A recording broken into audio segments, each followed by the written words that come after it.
Hello, good evening and welcome to Hot Edition on 3FM 92.7 live from our studio here at Adisanwe Kanda in Accra. Coming up this evening, 11 ECOWAS nationals seek legal action at the High Court against the government of Ghana, alleging unlawful detention. We'll tell you what transpired in court today. Okay, this dawn I checked and I couldn't find her placement. So she was crying the whole... Martin, thank you very much. In a summary tonight, the Kolebu Teaching Hospital is losing an average of 50 intensive care unit nurses every month. That's according to Dr. Harry Akoto, who's the Deputy Medical Director. Dr. Akoto made the revelation to TV3 on Thursday during a needs assessment tour on Ghana's premier health facility by the administrator of the Ghana Medical Trust Fund, Obobia Dako Opoku. According to her, these tours are designed to gather first-hand information on equipment and infrastructure needs, identify service delivery gaps, and assess availability of specialists. Moving away from that, the Vice President of Imani Ghana, Kofi Bento, believes the Supreme Court must thoroughly make clarification on whether removing a Chief Justice from office is equivalent to dismissal of a Supreme Court judge. He argued that the Constitution is clear on the appointment, treatment, and removal of a Chief Justice and a Supreme Court Justice. Therefore, the Supreme Court should be left to make a pronouncement on whether removing a Chief Justice from office would amount to the removal of a Supreme Court justice. The NDC stalwart, Dr. Tony Adu, says he does not want to witness the aftermath of President John Dramani Mahama's tenure and succession for the next flag bearer of the party. Despite his keen political insight, the 76-year-old statesman expressed a personal weariness with the political landscape, stating he wished to be gone. And finally, the Member of Parliament for Klote-Kole, Dr. Zaneto Ajeman Rollins, has urged EOCO to investigate the alleged takeover of the Accra CMB Abuja market land by private developers. Her call comes in the wake of a protest on Tuesday by traders and transport unions. Developers of encroaching, who accused private developers of encroaching on land belonging to the Ghana Railway Development Authority. And that's for the news summary. Over to you, Martin. Thank you very much. And now we go straight to our stories that we have for you this evening. And we are starting from issues about the Supreme Court development, and we'll try and get you to find out what exactly transpired in court earlier today. We do know, for instance, that there has been huge conversations about the deportees that came in from the United States. It actually came to the attention of the nation when the President, His Excellency, met the media and spoke to the country regarding the agreement Ghana had with the U.S., where some 14, as the President indicated, 14 West African deportees from the U.S.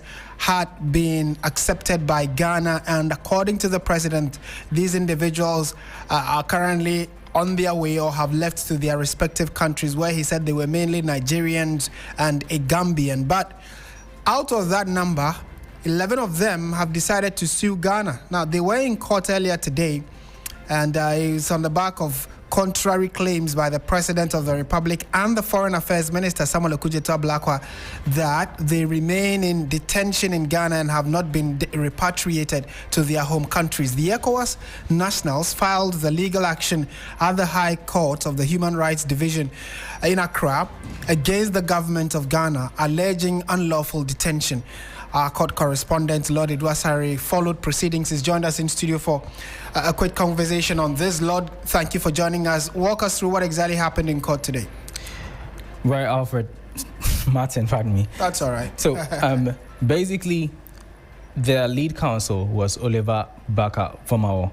Now, the respondent in this case was the Chief of Defense Staff, the Attorney General, and then the Controller Accountant. In their argument, Oliver Baka-Vomao essentially filed two applications. One was an injunction application, and then the second, a habeas corpus. Now, both of them were ex parte, meaning that the respondents were not really attached to the case. So he was essentially seeking an order for the 11 West African nationals to be put before the court, and then an injunction to restrain the respondents to stop the repatriation to their home countries, citing that there's a possibility that they may face torture, persecution, among others, for which reason they were in the US, and that's why they were suing Ghana in the first place.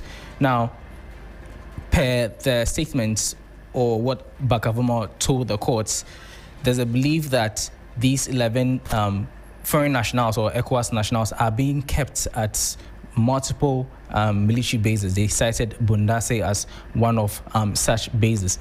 So essentially, the habeas corpus, for example, was is to compel the government to bring the nationals before the courts, indicating that since September 6th, when they were deported to Ghana, they have been in custody at the various military sites, and they haven't had access to they haven't had legal access as well as families or anything of the sort. And so it was for this reason that they actually filed a legal action against the government of Ghana. So he wanted to move the motion in court today, but then the presiding judge in the matter, Justice Dikro Ofori, she indicates that she's actually not the substantive judge in the case. She was sitting for the judge at that high court. She indicated that it was not appropriate. She didn't agree with the stance, especially concerning the way the suit was filed, the ex parte motion. She indicated that, they should be, the respondent should be attached so they can respond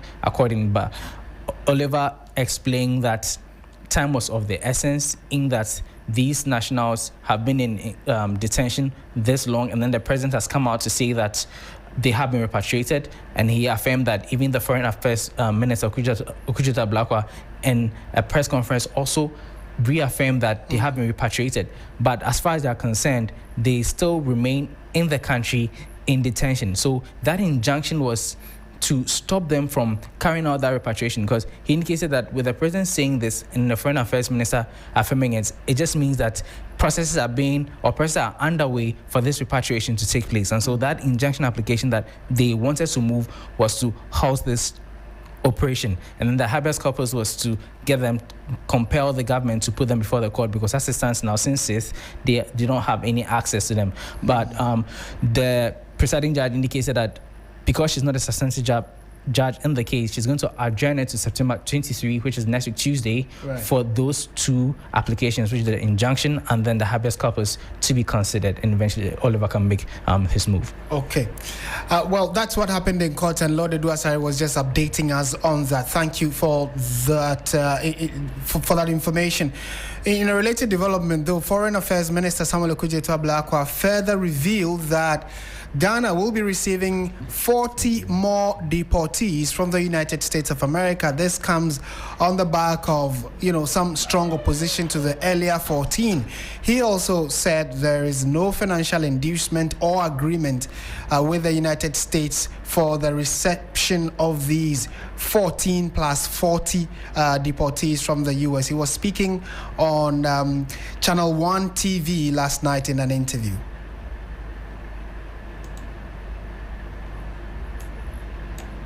Condemn the sanctions, the U.S. sanctions on Cuba, even though we have great relations with the Americans. Recently, you know that we have an understanding with them to accept West African nationals who have been pouring into our country. At the same time, we are maintaining great ties with Cuba.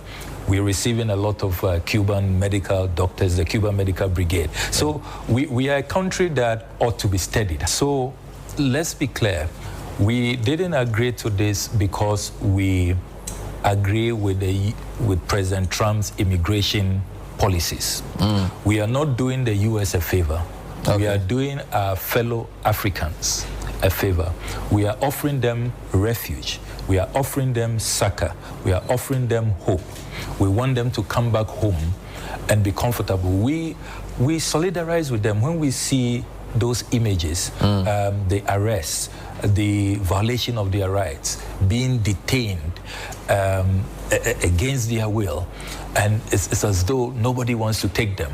So it was purely on humanitarian basis, and we have made clear that we did not accept any financial benefit whatsoever. We are doing this because we want to continue to position Ghana as that country which has always been the Mecca for Africans, for freedom fighters. We will avail ourselves to help fellow Africans. So you do know that the Americans have been approaching governments they consider friendly. That's what, at least when they engage me, and I've been to the State Department on numerous occasions for these talks, and they have indicated that they are approaching countries they consider friendly. Tariffs were general, really. He slapped it on all countries, so they have said that don't use that to judge our relations. We are clearly a friendly country because they approached us. And I think that if you look at the region, in terms of what we are doing with the Americans, the strategic cooperation we have, even with intelligence sharing, with security, we have a lot going on in health. Even despite the withdrawal of the U.S. AID support, there's still a lot of cooperation in the health sector. You take the energy sector, communication sector. So there's a wide spectrum of cooperation that the two countries enjoy. And it is within that spirit. Remember that we are the 5th African country after Rwanda, Uganda, Eswatini, and another country. We are the 5th country and the only country in West Africa, the only country so far approached in West Africa by the Americans. And we thought that, look, West Africans already under the ECOWAS protocol and visit any country visa-free, stay for 90 days.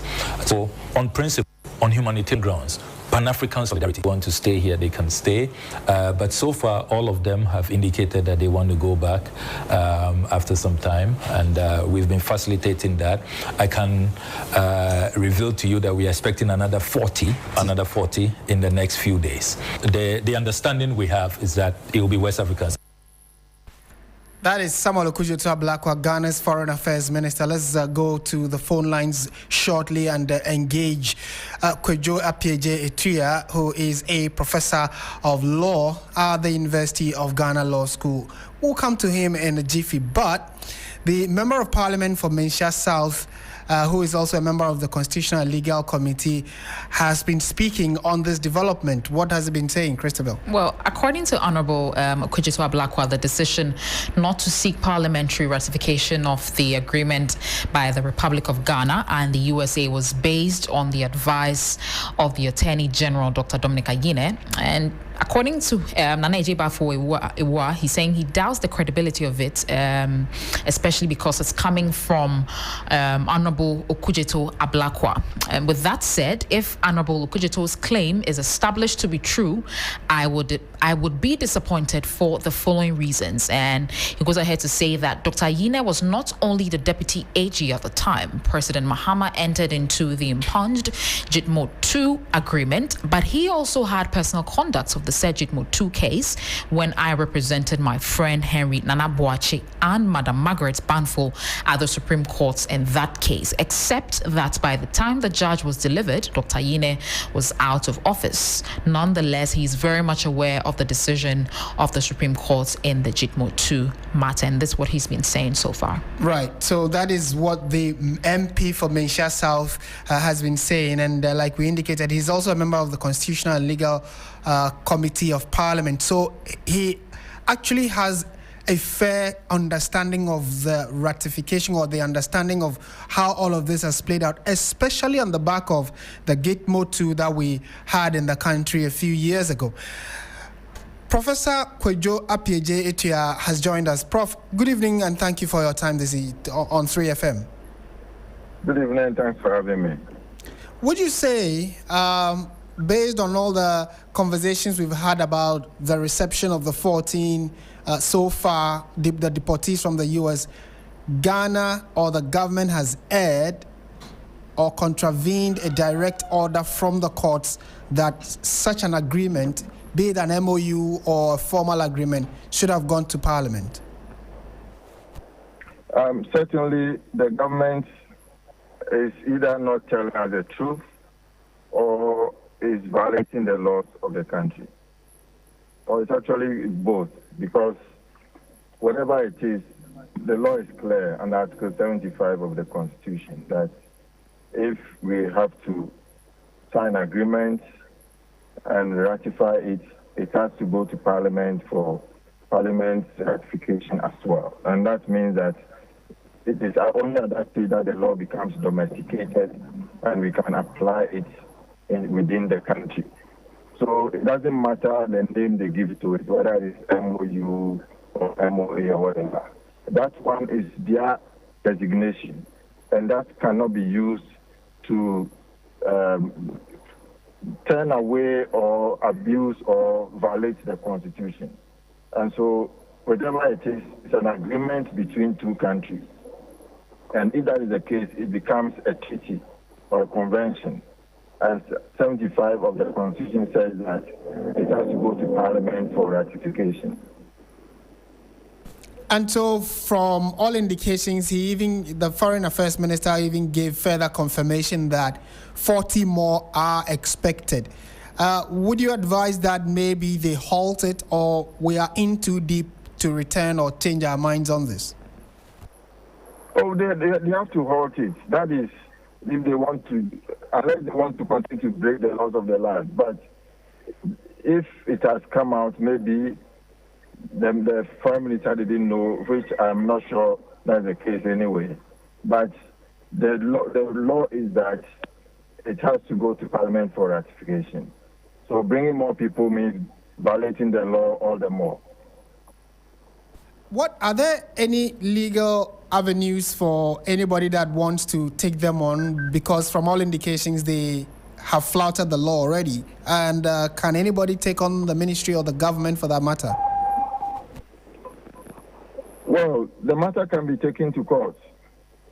In that case, it has to involve those who have been deported into the country, so that you say that Ghana has been violated by being sent from the U.S. to Ghana. I'm even told that they have initiated a case in the U.S. against the U.S. government. So that means that the U.S. government is trying to outsource their responsibility to take care of these people onto Ghana. And so Ghana is violating U.S. law as well by doing what they are doing now. And so it is important for Ghana to make sure that we don't allow ourselves to justify it on the grounds of moral support or humanitarian grounds. It doesn't wash. It is rather violating the rights of these people in the U.S. because they have filed a process which should allow them to remain in the U.S. until their case is heard and completed. So the U.S. government is trying to violate the law by bringing them to Ghana. And Ghana, too, for whatever reason, has decided to accept them here. And so they are abetting in the commission of that crime. Right. That actually was the next question I wanted to find out, whether, now that these 11 out of the first 14 have decided to sue us, because they believe that we had violated their rights. Many thought that we are actually trying to help you out here. Why would you want to rather sue us? But it looks as though issues of humanitarianism does not hold. We need to deal with what the law says, and we have clearly violated it, both domestically and even in the U.S. That's correct. Prof, thank you for your time this evening, and clearly it's an unfolding subject, and we'll be coming to you for further analysis. Thank you for your time. We've been speaking to Professor Echiahene, who is a professor of law at the University of Ghana Law School, the University of Ghana Law School. So he's been sharing what he believes is a position, the legal perspective to all of this. But Dr. Vladimir Ntwidanso has also joined us for a chat on this. Doc, thank you for your time. From where you said, how does this come to you? Have we committed a diplomatic faux pas? Thank you for having me. I think I've spoken already on this subject. In diplomacy, it's a give and take affair. So the Ghana government may have taken these people. We are saying it is on humanitarian grounds. Fair enough, but there's nothing in diplomacy where you give everything and you get nothing. So there is something the Ghana government must be expecting or has already gotten from the U.S. government. But in diplomacy, it's garbage in, garbage out. So whatever it is that we negotiated, it's a negotiation. So on the diplomatic front, we have committed no sin.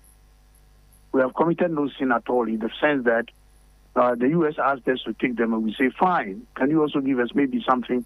Even though the minister is saying we didn't take anything, I don't believe that. It doesn't happen in diplomacy. So on that score, we have done nothing wrong. The only thing is that I think Professor Etua must have given that angle, that perspective about the legal aspect of it. You know, migration has been more securitized. So issues about migration is intrinsically linked with security. And why we are ready to endorse or help America out of their insecurity is what baffles me a little. Because, I mean, we don't have to cave in. They say they are West African nationals, so we were helping on the humanitarian ground so that they don't suffer injustices, whatever it is and whatever it is. But did America negotiate with ECOWAS? They negotiated with Ghana, not ECOWAS. So we need to be very careful about how we actually endorse these things. We've done it before, and we should have taken a lesson from that. The Guantanamo Bay trial, which we brought to Duo, the two people we brought from Guantanamo. Yes. We did not even ask Parliament to ratify that agreement. And the minister is also saying that they haven't done that with this cohort also. And Parliament represents all of us. If Parliament does not ratify it, they become a burden on us. Who is paying for the upkeep? The taxpayers' money? There's a lot to it. We need a lot. There are a lot of answers that have questions that have not been answered. And so, from where I sit, we haven't committed any diplomatic blunder. The legal aspect has been explained already by my colleague, Professor Etua. And I believe there must be something the government is not telling us. Right. What do we get in return? And with 40 more expected, would it be your position that the government probably needs to go back to the U.S. and say, well, this was the earlier agreement, but on hindsight and the fact that even our law expects us to have gone to Parliament, maybe let's now come to some agreement of what we get in return rather than just saying that as a Pan-African country, we are opening our doors to receiving West Africans who are stranded? What we get in return must have already been negotiated. Only the government is not telling us. As I said, I'll be surprised if there is any diplomatic kind of relationship where one gets everything free and gets nothing. It could be even an assurance that the UN will vote on their side. It could be just an assurance like that. And that is something they expect from us for one way or the other. So if 40 are coming, it's up to us. It's up to Parliament to ask the type of questions that need to be asked. It's up to us to question why these people should be here and for us to look after them. The Guantanamo Duo, who are they? Where are they? Who is still keeping them? And what are we doing to them? If they bring forth children in Ghana by Ghanaians, tomorrow they will start thinking of becoming presidents of Ghana.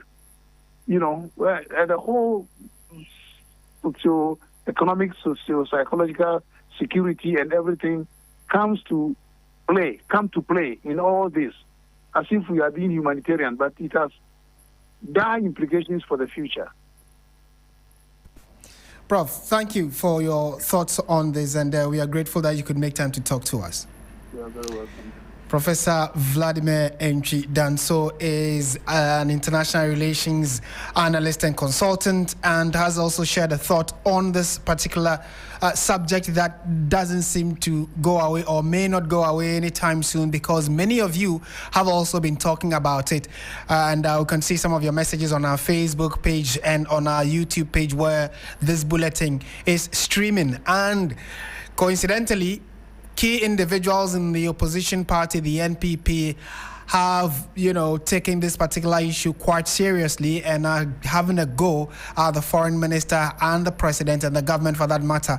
And was it an oversight? Would government come back to apologize that they missed it? And the foreign minister was categorical that although they considered the probable issues that may arise as a result of this reception of the 14 detainees or deportees from the U.S., it was the Attorney General that advised Cabinet that there should be no problems with this, acceptance of the 14. The Attorney General of the Republic.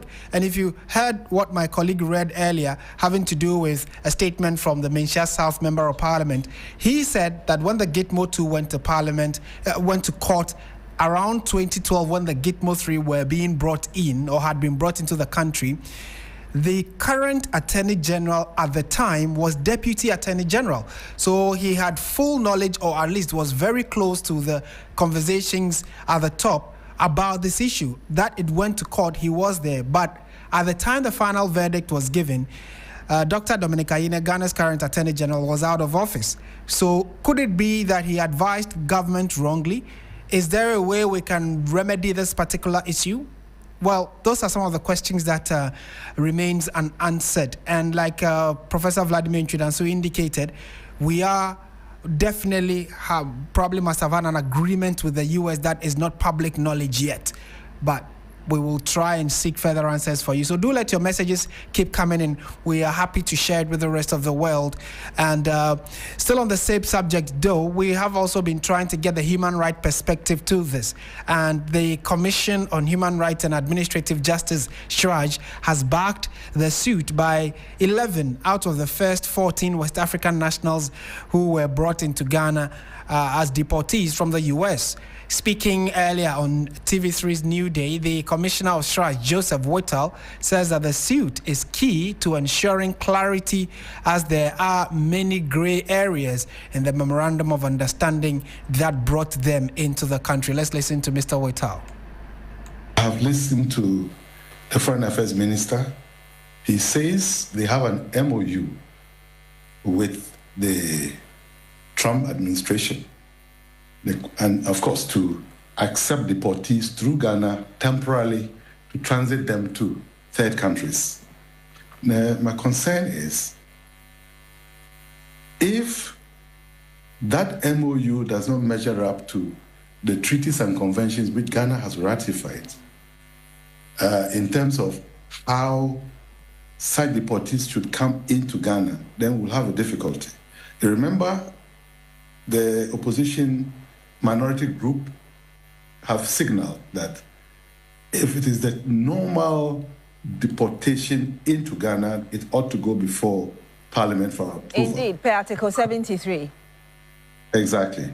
But the question now is, the Foreign Affairs Minister seems to want to explain it away with this is an MOU between them and that it does not ripen to the need to put them before Parliament. So there are so many gray areas yet, and I'm happy that this challenge is coming up because the application is seeking clarity. They will bring their facts before the court, and the Attorney General to be able to give the facts from the government side so that the Ghanaian public will be better edified. I would not fault the government right away because, one, the use of the word temporal. They are passing through, they are being deported through Ghana temporarily on their way to their nationality of origin. And so they are not going to be here. And so why would they have to go before Parliament? But we still need to get clarity. If the people are taking advantage of the laws of Ghana, that if you take us to our home countries, this is the treatment that is awaiting us. Ghana, in the International Community of Nations, has a duty to protect these people. Joseph Whittle is the Commissioner of the Commission on Human Rights and Administrative Justice, CHRAJ. You're still listening to 3FM 92.7. Let's go on to some other stories now. Let's move to some education story. The Ministry of Education has established resolution centers across the country to address concerns arising from the computerized school selection and placement system, CSSPS. These centers have been set up at the district and regional education offices, with a national center located at the Ghana National Association of Teachers NAT Hall in Accra. Meanwhile, the ministry reports that 82% of students have been successfully placed. There is more in this report. The Ministry of Education says it is working to address challenges faced by students following the release of the 2025 school placement results. It opened the computer placement portal on Wednesday, 17 September 2025. Since then, thousands of unsure students have rushed to access the portal, creating heavy online traffic. While many have successfully logged on, others are yet to receive their placements, largely due to poor network connectivity in some areas. As at this moment, the system is up and running, and it's very effective and efficient. Because of the anxieties and the traffic, we actually anticipated, because people were actually waiting to find results of their placement. We saw that there was actually so much traffic on the system. As at the time of the release, the technical team, together with my team, worked throughout the night to stabilize the system, and the system is up and running. People have checked their placements. Some had earlier checked and they had a status of pending placements. Those ones have been resolved and resolved very well. At a news conference in Accra, officials assured the public that the ministry is actively working to resolve the concerns. Dr. Clement Apak is the Deputy Minister of Education. In order to reduce the stress on parents and guardians, resolution centers have been set up at the district, regional, and national levels, i.e. GES TVET district regional offices, with the NAT Hall in Accra being the National Resolution Center. Out of 590,309 qualified candidates, 483,800 have so far been successfully placed, representing 82%. This includes 248,038 females and 234,783 males. However, 107,509 candidates could not be matched with any of their selected schools and will now have to complete self-placement process. The Deputy Minister of Education, Dr. Clement Apak, addressed the issue. In total, the placement program covers 724 public, senior, and senior high technical schools, 233 TVET institutions, and 70 private senior high schools under the pilot program. As part of the process, private schools have also been included. That was a report by my colleague Daniel Opoku. Meanwhile, the computerized school selection and placement system resolution center located at the Nat Hall has been inundated with parents and students who are yet to get placements into the preferred senior high schools. My colleague Noura Mohammed was at the center earlier today where she spoke to some parents. Take a listen. Fiani John Gameli, and my ward is Isabella Fiani Ewenam. Okay, this done a check and I couldn't find her placement. So she was crying the whole morning. So I contacted one of my colleagues and he said I should come to Workers College, and so that I'll come and find out what is happening. Unfortunately, when I came, I learned it was not placed yet. They are now doing the placement for her. So quickly, when I give her this thing, a report, everything was smooth, and I was very happy that the system, the way things are going on, I was so happy. School replacement, but me buy no so no, because many are the omo yade, omo kama me biaye. Okay, omo yade pa. They were really patient with us. I got placement, but I came to change it. They said from next week they'll call us and tell us that the schools are in so that we can check. My name is Dr. Belinda Glover, and we are happy seeing you here this morning. The first desk is for TVET. So if you are a student and then you want to go to vocational technical, we ask you to go to that desk for any challenge that you are facing. The second one is for purely second cycle schools, so senior high schools, and the senior high secondary technical. So if you are going for secondary technical, then you go to the second table. The other table, we are looking at re-entry. So somebody might have competed in 2022, 2023, 2024. They may not have been placed. So this year when you come, we will do that for you. Private schools are in. They have been categorized as E, and then students have been placed. So as of when the cases keep coming, we'll be able to tell whether they are able to go to those schools or they are even happy about it. But for now, we haven't really had any issues regarding that. Yes, but everybody is happy for now. Maybe later, if they come back that they are not happy, then we'll take it out from there. Some selected private schools are part of the free senior high school policy. Away from education, Deputy Presidential Spokesperson Shamima Muslim says the government is committed to the deliberate inclusion of Muslim women in key national initiatives as directed by President John Dramani Mahama. Shamima Muslim, who chaired the 14th National Conference of the Ghana Muslim Mission Women's Fellowship at the weekend in Accra, said those programs were designed to equip the youth with employable skills and create job opportunities. There's more in the following report. President Mahama, upon assumption of office, directed the leaders and the CEOs of all government's flagship programs to ensure deliberate inclusion of Muslim women as beneficiaries. These include the National Apprenticeship and the 1 Million Coders programs. The directive, which seeks to address the historical marginalization of Muslim women, aligns with the theme of the conference, Muslim Women of Faith and Social Justice, Building a Sustainable Future. Chairperson of the occasion, Madam Shamima Muslim, highlighted the critical role Muslim women play in society, particularly in the informal economy, where they contributed significantly as traders, food vendors, and caregivers. We matter as Muslim women, that our contributions to social development and our national development matters, that our contribution to our informal economy, where our mothers and our sisters cook food and sell, they trade in the markets, they take care of the families, they contribute to the welfare of our communities. All of these things must be situated at the heart of our national development. National Coordinator of the Muslim Women Fellowship, Hajia Mariam Obeng, said the contributions of Muslim Mission was invaluable.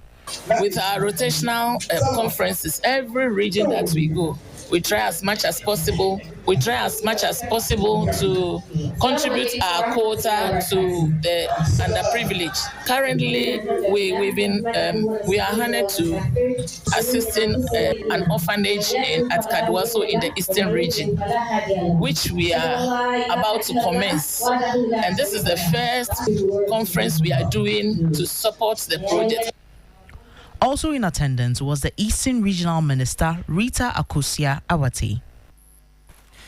This is still Hot Edition on 3FM 92.7, and one of the headline stories we have for you this evening has to do with activities ongoing in the Ashanti regional capital of Kumasi, where the final funeral rites of the late Asantehema is being held. And so we are connecting to the feed to follow the proceedings of how the beautiful traditions are being displayed. Although a life has been lost, many lessons are being shared and culture is being preserved. In the midst, we have so many dignitaries from all over the world who are there to mourn with the Asantehene Otumfuo the second. So we are connecting to the feed in the Ashanti region.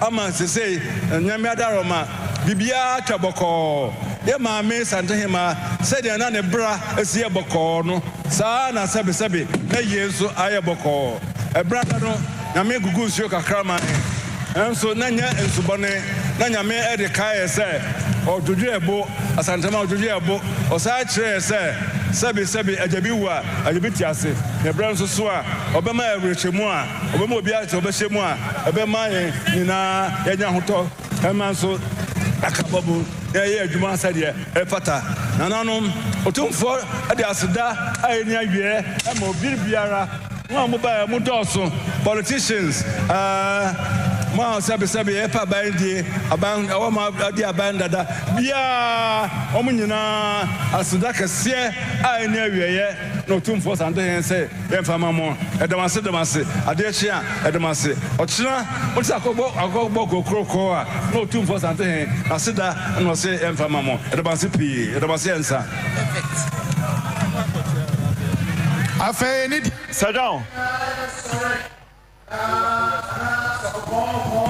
Israel, shall we all rise for the benediction? Yebompaye. Onyankopon asomdwe atrante ase nyina no. Enhwe mokoma no madwene so. Onyankopon ne ba Yesu Kristo. Yerade nimdia ane ne dom. Nyame agya, nyame oba, nyame honkonko chira. Yehowa bambo ne hwa so pa no.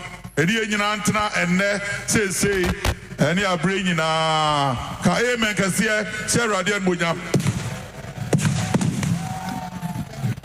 Oh. Samre de say dwumadie ni nyina abawieye ohene ebe sorry na ohene enya epagya ne mu pɛ na kyerɛ dwumadie ni nyina no yɛde aba na wieye na jomafo mejimidi yese enne yebejam eye abrewatia na so Adek bakwa ewo mu ne se yesua ne ma bebre ne yesua no kwasem se.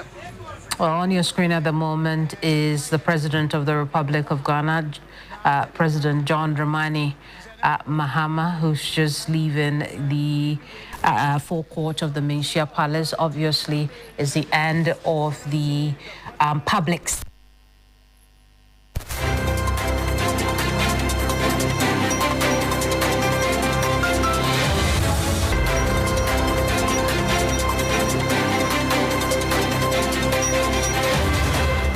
Hello, good evening, and welcome to the business segment on Hot Edition on 3FM 92.7 with me, Bismarck. Also coming up tonight, Bank of Ghana's suspension of UBA Ghana's forex license and 5 remittance operators takes effect today as IMF endorses crackdown to reinforce CD and ensure transparency in foreign exchange market. This headline story and others lined up for you. Please stay.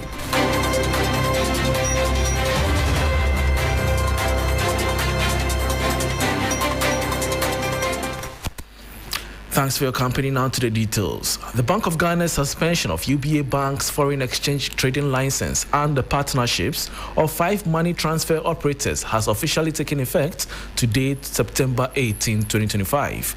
The enforcement action, which follows last week's announcement, is expected to tighten regulatory oversight of inward remittances and protect the integrity of the CD. Addressing the media, Governor Dr. Johnson Isiama said the culprits were engaged in several infractions, including diversion of foreign exchange inflows.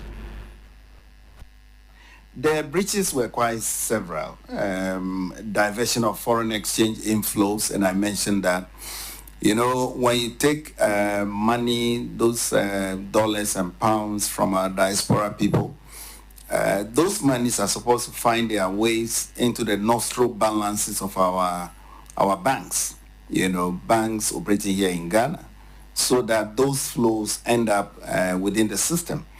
But we observed that some of them were doing what we call offshoring, when using it for other purposes.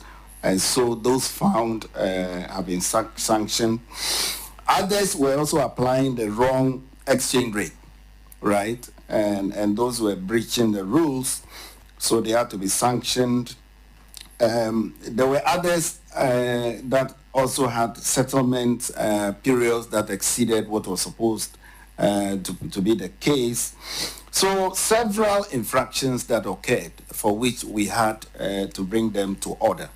Now remember, these are all meant to ensure order, in the market. There are rules when it comes to every market and how it operates. Their licenses were issued to them on condition that they meet those very rules. And so when they breach them, all we have to do is to penalize them so that we bring them to order. And we think that so far, the measures we have announced is biting. We are coming up with some more. The idea is to, enhance efficiency within the FX market. So we will not renege on that at all. And that was Governor of the Bank of Ghana, Dr. Johnson Isiama, on the suspension of UBA Ghana's forex license and 5 remittance operators, which takes effect today. Moving on, the Ghana International Trade Commission, GITC, says it is committed to safeguarding Ghanaian industries from unfair competition. The commission gave the assurance after receiving a petition from Sunda International, also known as Softcare FM Manufacturing Company, a local manufacturer of diapers and sanitary products. Established under the GITC Act 2016, Act 926, the Commission investigates and adjudicates cases of dumping, subsidized imports, and sudden import surges. Executive Director Mavis Ejekwa, speaking during a tour of Sunda International's factory at Weja, said measures are being considered to ensure a fair trading environment. The petition was all about people dumping substandard baby diapers on the Ghanaian market. So they filed a petition with us to check. We have done a lot talking about the crocodile market issues. We got solutions for them, and I know that Softcare or Sunda International will surely get the solutions for them, or the results that they need. The GITC maintains it will continue to monitor trade flows and enforce World Trade Organization rules while ensuring protection for local producers.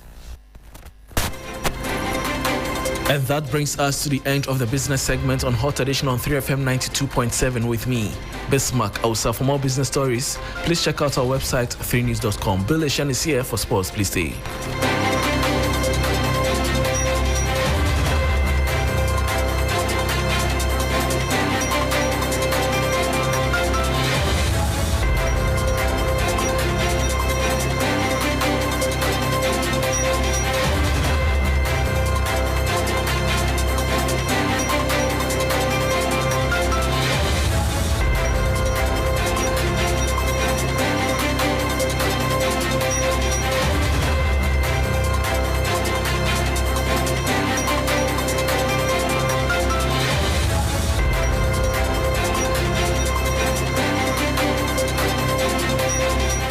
Hello, good evening, and welcome to the sports segment here on the 3FM Hot Edition. My name is Bill Ishen. Now, let's start from the camp of Asante Kotoko, who are preparing to face Kwara United at the Accra Sports Stadium on Sunday.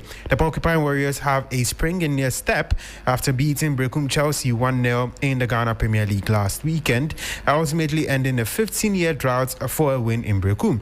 Ahead of Kotoko's tie against Nigeria's Kwara United, Asante Kotoko head coach Karim Zito says they are ready. I would say it's good. We are fighting to put things together. Luckily, we are just from the pre-season, and we tested our energy against Brekum, and then we saw where we went right and then where we went wrong. So we are here to polish it before meeting Kwara United. So we are set. That was Asante Kotoko's head coach Karim Zito. Let's do some athletics, where Ghana's Rosie Boa became the first ever female athlete from Ghana to reach the final of the high jump event at the World Athletics Championships after clearing a height of 1.92 meters. The result means Rose will now feature in Sunday's final together with 11 other competitors. After a record-breaking jump, an excited Rose could not hide her joy after speaking to Sporty FM. I really wanted to make the finals because this season I've been going through a lot after the Olympics. What happened? I've been going through a lot, and then it's almost affected my performance during our collegiate season.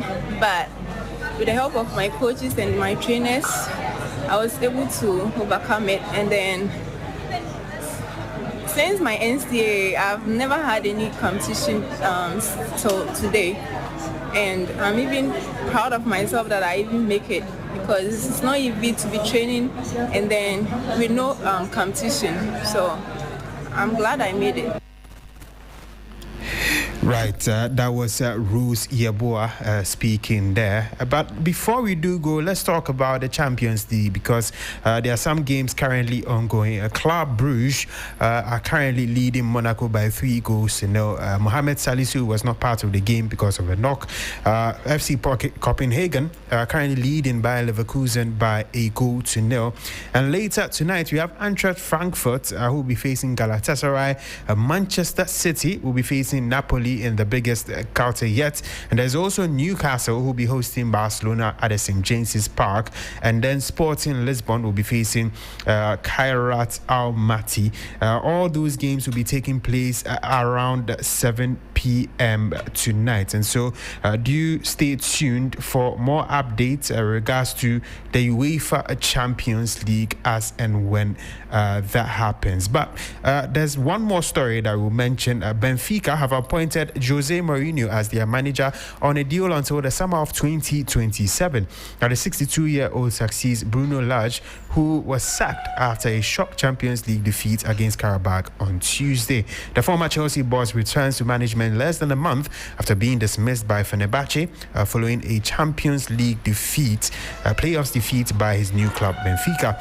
Mourinho began his managerial career with Benfica in 2000, but took charge of only 10 games and left following a dispute with the club president. And so that's the end of the sports segment here on the 3FM Hot Edition. My name is Bill Ishen.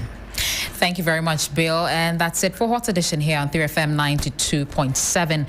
I did this with Martin Asiedu Dartey. Join us same time tomorrow at 5 p.m. My name is Christabel. Treve. Have a good evening.